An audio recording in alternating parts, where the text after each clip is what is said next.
শবে বরাত বলি আমরা। এখানে আগে থেকে বাপ দাদার যুগ থেকে একটা প্রথা এসেছে শবে বরাত। আমরা বাঙালি মানুষ তো আবার বাপ দাদার ঐতিহ্য ছাড়তে পারি না, নাকি? আছে না, আমাদের একটা সমস্যা আছে না?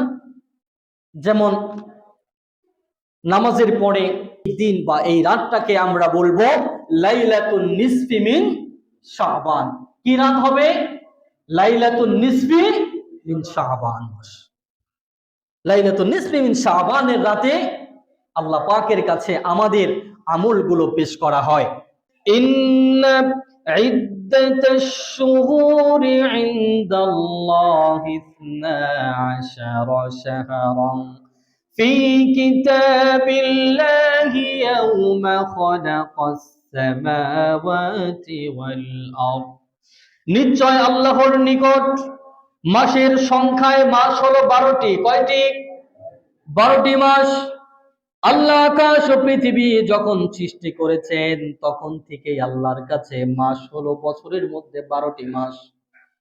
12 মাস পরে বছর হয়। আর আরবিতে 12 মাস পরে হিজরি, একটা হিজরি চেঞ্জ হয়ে যায়, হিজরি পরিবর্তন হয় 12 মাস পর পরে। এই শাবান মাসটা আল্লাহ পাক আমাদেরকে কত গুরুত্বপূর্ণ একটা বিষয় এখানে দিয়েছেন। বিশ্ব নবীজি আমাদেরকে একটা মেসেজ দিয়েছেন, এই মাসের মধ্যে সবচেয়ে বেশি আমল আমাদের কেন করতে হবে? কারণ হলো এই মাসের মধ্যে এমন একটি রাত আছে যেই রাতের মধ্যে আল্লাহ রাব্বুল আলামিন বান্দার প্রত্যেকটা বান্দার আমলগুলো তার কাছে পেশ করা হয়। সুবহানাল্লাহ। হযরত উসমান ইবনে যায়েদ রাদিয়াল্লাহু তাআলা আনহু বলেন, কুনতু ইয়া রাসূলুল্লাহ সাল্লাল্লাহু আলাইহি ওয়াসাল্লাম। উসমান ইবনে যায়েদ বলছেন, আমি রাসূলকে জিজ্ঞেস করলাম, ইয়া রাসূলুল্লাহ লিমা আরাকা তাসুমু শাহরান মিনাশ শুহুরি মা তাসুমু মিন শাবান।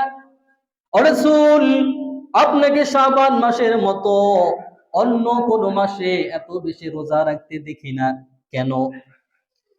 قال ذلك شهر, বিষ্ণু বললেন, এটি এমন মাস ইয়াগফুলুন নাস আনহু বাইনা রজবিন ওয়া রমাদান। রজব এবং রমাদানের মাঝে এই মাসটিকে অবহেলা করে কাটিয়ে দেওয়া হয়।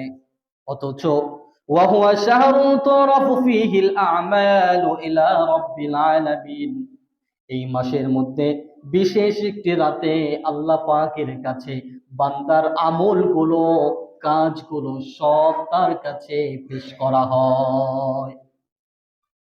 যত আমল আমরা করেছি গত বছর থেকে এই বছর পর্যন্ত, যতগুলো আমল আমরা করেছি, প্রত্যেকটা আমল আল্লাহর কাছে এই মাসের বিশেষ একটি রাত আছে লাইলাতুন নিসফি মিন শাবান। এই লাইলাতুন নিসফি মিন শাবানে আল্লাহর কাছে সেই রাতে বান্দার যতগুলো আমল আছে, যত ভালো কাজ, খারাপ কাজ, যা কিছু করেছে সকল কিছু আল্লাহর কাছে পেশ করা হয়। বিষ্ণু বললেন, ও উসামা বিন যায়েদ, আমি এই জন্যই এই মাসের মধ্যে সবচেয়ে বেশি রোজা রাখি। ফাহিব্বু আইয়ারফাউ আমালি ওয়া আনা সাইম।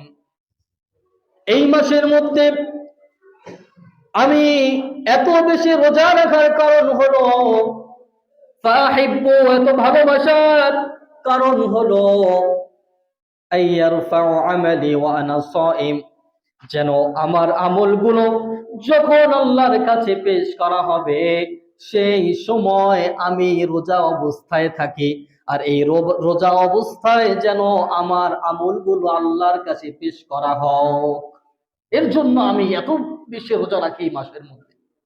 তাহলে আমরা এই দিকটা চিন্তা করে লাইলাতুন নিসফি মিন শাবান, এইটা, এই রাতটা যদি আমরা পেতে যাই তাহলে আমরা এই শাবান মাসের 14, 15 অথবা 15, 16 আমরা রোজা রাখতে পারি, নাকি ইনশাআল্লাহ?